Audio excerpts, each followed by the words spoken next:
What's up, YouTube? It's OllieBeanz from iFreaking Love This. And today we're going to talk about things you shouldn't do when starting out in a new video game. And also, more importantly, how to avoid video game burnout, right? I've had a passion for video games for as far as I can remember. And it really boils down to an escape from reality, right? I can jump in a video game. I'm the star of the show. I can do things I can't do in real life, whether it's run around with a gun or perform magic, and I can escape the reality I'm in, right? But sometimes video games start to feel like a chore, or even a specific video game or video games as a whole. They can even start to feel like a second job. Now, this will definitely impact people like myself or creators and streamers because, you have a schedule to keep more than some others. But I think pretty much every hardcore gamer has had, a case of video game burnout. And so let's get into some things to do to avoid that. And more importantly, some things not to do to avoid that. My first tip for when you're starting out in a new game, and especially to avoid video game burnout, is avoid the grind, right? Too many game developers think grind equals content, right? That's not the case, right? Good example is Elite Dangerous, right? Elite Dangerous is the main game I play. It's a 2-scale mock-up of the Milky Way galaxy. It's especially a spaceship flight simulator, right? And you've got missions you do and ships you need to unlock and things of that nature. And so many people get stuck in the grind for especially 2 ships, the Imperial Cutter and the Federal Corvette. Now, when I was playing, I didn't really have a need for the Corvette, right? I liked my medium ships, but I still did want it, right? So I did the grueling grind in Elite Dangerous to unlock the Federal Corvette, and then I flew it around for like a month, and then I just parked the ship. I didn't like it. I still liked my medium ships. I liked being able to be evasive and then strike and get the out of dodge when I needed to. And it was just a pointless grind for me, right? Now, for not everybody that's going to be as cut and dry, right? But it brings me to that. I wasted a lot of time to get to that ship, right? To get to that state, right? Let's take it out of Elite Dangerous, right? Grinded to get to my goal.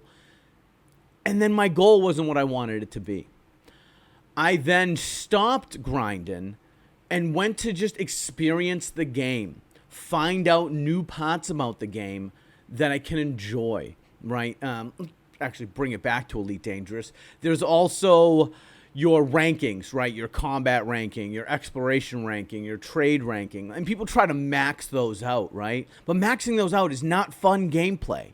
Right? So I don't even have mine maxed out, and I have over 4,000 hours in the game, and it's because I'm out doing things that I actually enjoy versus just trying to get a status symbol, which is essentially what those rank grinds are, right? They unlock some benefits, but nothing game-changing, and I'm finding myself enjoying the game way more than if I was grinding for some arbitrary ranks that actually don't give me an advantage.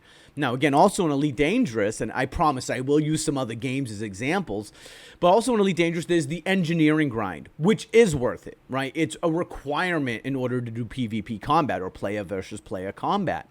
Without engineering and, a non-engineered ship versus an engineered ship, the non-engineered ship is going to get blown up 99% of the time, provided, most other things are fairly equal, right?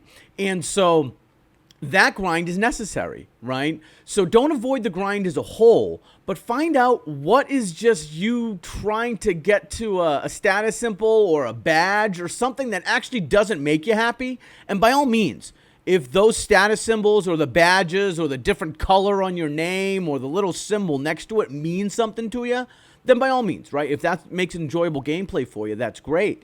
But stay away from the grinds that don't actually give you something. Right. Another example is in Call of Duty, right? Cold War. I just got it free with my GPU purchase, and I've been playing it. And overall, like the game, right? The maps are definitely reruns of all the old maps, right? You've got Raid, you've got Nuketown, right? Same, right? And so I'm grinding up my weapons, right? Starting with the AK-47, and then I finally unlocked the DMR. And so I'm ranking up the DMR, but instead of letting it impact me, right? Because obviously my souped up AK is I'm a lot better with it than my brand new DMR with no attachments. And so I'm waiting actually for skill-based matchmaking, which everybody hates, well, most people hate, to after I've had a bad couple of rounds with my AK-47, I start to see that I'm against players that aren't as good. That's when I start leveling up my DMR, right? Versus using my new weapon that has no attachments, has no upgrades against really competitive players and getting my ass handed to me, thereby ruining my gameplay, ruining my experience of the game, which is why I'm there in the first place, right? So again, kind of recap that, don't avoid the grind completely, but use it sparingly, right? Use it to your advantage, and don't let trying to grind something ruin that night's experience, because you might not want to pick up the game again the next day, and we all know how that kind of spirals.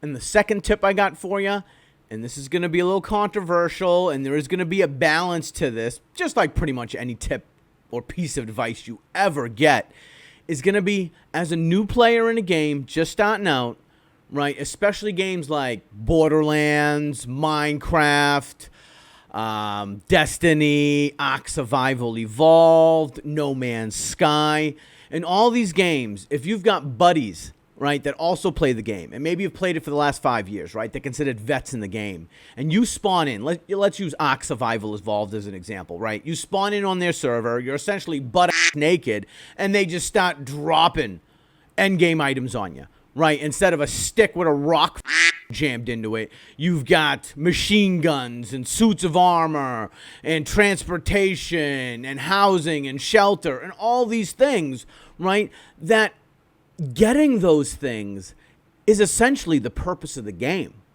right? So if you're a veteran doing this with your friends, most of the time you're probably not doing them any favors, right? Because once you have those endgame items, what's there to keep your attention, right? You don't have a vested interest in those items. You feel if I lose them, I can just get them again. You, one, don't know how to make them and get them for yourself, right? So giving a fish versus teaching how to fish. Two, you don't know enough about the items and their stats to use them correctly, right? I'm going to come back to Elite Dangerous again here. You'll have newbies, right, that will have an Anaconda, which is one of the, the larger ships in Elite Dangerous, right, or a Cutter or a Corvette or whatever, the big boys, right? And they'll be harmless in combat ranking. And they'll be getting ripped to shreds by NPCs and players alike because they don't know how to use the item they have. They haven't learned the evasive techniques of flying a smaller ship, and they're sitting in an Anaconda face tanking somebody and then calling them out for cheating because they got their ass handed to them because they thought the ship would do all of the work, right? When you're a new player just starting out in a new game, have that new player experience, right? And that's not to say somebody drop in a couple of credits on you or a couple of food and water items in survival games where, those drain out and really can be a pain in the ass to manage. I'm not talking about those scenarios, right? I'm talking about dropping end-game rare items that are usually earned throughout the course of a career in a game. You know what I mean? That's really going to ruin your experience. And I understand the temptation to want to do that, right? Hey, listen. If we go raid somebody, another tribe's, little city in Ark, right? We want to be ready, right? And by all means, help soup you guys up before a raid or something. But to make it the default scenario that when somebody drops into a server that's one of your buddies to just shower them with, riches is not doing anybody any favors, right? In our group, Nova Force, which I'm the leader of, and we're the largest federation group in Elite Dangerous, right, according to Inara.cz, which is a website that ranks Elite Dangerous groups, we have a policy against not dropping a bunch of cash on people. Now, we'll go show you how to earn it. We'll go bounty hunt with you. We'll tell you the best metrics for using for trading, the best tools to use, what faction states or background simulation states to look for in order to optimize your profits on a trade route. But we're not just going to go and unload a bunch of shit on you. Even mining used to be super profitable in Elite Dangerous, and they've since nerfed it, and good on you, FDev, for doing that, Frontier Developments. And we would advise people not to do that. People would come into our server, just becoming a new member, and be like, hey, how do I mine? How do I make, a billion credits in a week? And while that's doable, showing somebody how to do that out the gate and bringing them from the starter ship to the end game ship in a span of a week, they drop off. There's about an 80% drop off for those people. And Elite Dangerous already has a high drop off rate just because it's not one of those games where you're the star of the show, right? You're Joe Schmo. You're nobody, right? You're not some long lost prince coming to save the galaxy, and there's a story quest for that. It's open world, right? You're making your own way, you're paving your own way, as Frontier Development says. And so we have a staunch policy against doing things like that, and we found it really helps our retention rates, not just for the group as a whole, but for players to actually be intrigued by the game, to be motivated, and then actually achieve goals, and then know what the hell they're actually doing in the ships and the tools they then have. Another great thing that a lot of games have built into them are challenges, right? The daily challenges, the weekly challenges, whatever it may be, right? Call of Duty is a good example of this, right? Some of the beginning challenges are like, oh, get 75 kills in hardcore team deathmatch, win 2 hardcore team deathmatch rounds. And a lot of people don't play hardcore, right? They don't play that level, right? Because it takes away too many of the things that they're comfortable with, like the map and things like that. But doing challenges in games like that, developers have them in there for a reason, because they want to keep their concurrent players up, right? And so if they know that that's something they invested money in to support, to keep concurrent players up, that means it's going to be interesting, right? It's going to be a challenge for you, right? But you don't necessarily have to use the baked-in challenges for a game. You can make your own, right? Try to use a different weapon for a range it's not normally good for, right? Call of Duty might be a bad example for that, because a lot of those close range weapons really work way too well at long ranges. I'm looking at shotguns and MP5. And so, but you know what I mean? Make a meme build, right? Like Elite Dangerous. I'm going to use this game as an example a lot because it is the main game I play, right? We'll have people building, all death ray anacondas, or just all beams with no shield anacondas, so that way you can keep popping heat sinks and take advantage of it. And an anaconda is a big ship, right? It's a big thing to hit, right? By popping heat sinks to deal with the heat generated from beams, right? You're also able to keep yourself in silent running mode, which allows people to not be able to target you, right?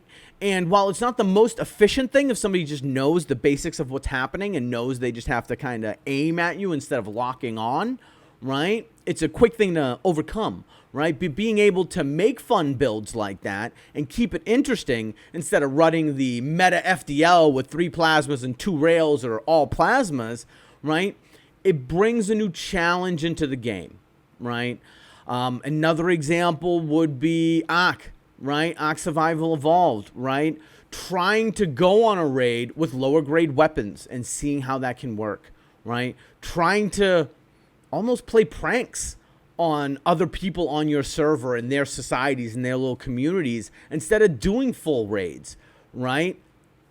Can sometimes be a lot more fun than just going in there and slaughtering everybody, right? And depending on the level of your group, right? If your group is like the dominant community on an Ark Survival Evolved server, it's going to get pretty boring after a while. Don't get me wrong. You're squashing bugs or whatever have you, whatever, gameplay you or role play you do, right? You're king of the server, right? But having some creativity in there, right? Making your own challenges or using baked-in challenges for games that support them is going to keep interesting. It's going to keep you on your toes. And you might learn a skill that then you can apply to the meta that's in that game that you previously wouldn't have if you kept using that crutch. Another good example of Elite Dangerous, if you're using gimbaled weapons, start using fixed weapons where you have to aim, right? You're going to miss a lot of shots, but you're going to get to progress, right? Learn flight assist off, right? Challenging yourself in a game that's getting boring because it's not challenging anymore just makes fucking sense. Another piece of advice to avoid video game burnout, and something to keep in mind when you're just starting out a new game, is keep multiple saves if the game allows it. No Man's Sky is a phenomenal example of this. In No Man's Sky, there's multiple storylines, right? You've got the Artemis path. You've got the quest to get to the center of the galaxy and then kind of redo that to explore multiple galaxies, right? And then you even have stuff just like exploration as a whole or base building as a whole, right? Do you want to make a big city, right, and build upon that and have that be a featured attraction and post it on Reddit and stuff like that, right? With multiple saves, you don't have to pick and choose, right? You can have essentially multiple versions of that game experience by doing multiple saves, right? To keep it within No Man's Sky, right? Have one save where you're an explorer, right? You're on permadeath or something, right? Where you're running around, just trying not to die, making it a survival game, and you're building little shacks on each planet as you go, and you're really just looking for cool to explore and take in. And by the way, if you love games like that where you just explore and find cool, interesting things, No Man's Sky is a great game to pick up. And their developers really, they had a bad launch and they have more than made up for it, right? Big props to Hello Games on that. But let's reel it back in again. But then you can also have another save where maybe you're not on permadeath and you're building a massive base or city that you may even want to interconnect with somebody else coming to build, right? Hey, build your city a couple of miles over and we'll connect it and we'll start building this little world, right, on a planet in No Man's Sky, right? And there actually is the hub in No Man's Sky, and you can go search on that on Reddit, and there's a lot of players playing together, right? But if you're out exploring and you're out in the middle of nowhere, you're not going to be able to get to that hub too easily, right? Well, you can use coordinates and stuff now, but you know what I mean, right? And so you don't want to limit yourself, right, by getting so far ahead in the game that you then can't make multiple saves and make multiple paths, right? Even save stuff if you're not going to use it right away. Tuck it away for later. Keep it on the back burner, right? After you complete the first couple of steps to get your ship up and running, for example, in No Man's Sky, right? Do a separate save and go on from there and keep that point right there. And maybe that first separate save, you go and build your base. Head to the hub and become part of that interactive world, right? And then on another character that you might not do for a couple of years until you're burnt out with your main character, you've got yourself in that starting of the game and you don't have to, clear your save, right? You have a pivot point, right? Multiple saves can really breathe new life into games, especially the ones that support them. They support them for a reason usually. If a game supports multiple saves, it's usually because it will benefit from it. Take advantage of that. All right, well, there you have it, right? There's a lot of ways to start a new game and avoid the video game burnout that can possibly follow, right? Don't focus on the grind. Don't accept too much help from veterans, especially those huge drops of endgame items. Keep multiple saves so you have a pivot point, whether you're going to use it now or later. And challenge yourself, whether the game supports it or not, right? And, of course, here's a freebie fifth one here for you. Play a different game, right? Pick up something else. I know all your Steam libraries have 90% uninstalled games just because they were on the summer sale. Back when sales used to be good. Play one of those, right? Challenge yourself. Do multiple saves. Stay away from the grind. And if you are a veteran player, don't drop those endgame items on people like you're doing them a favor. You're probably not.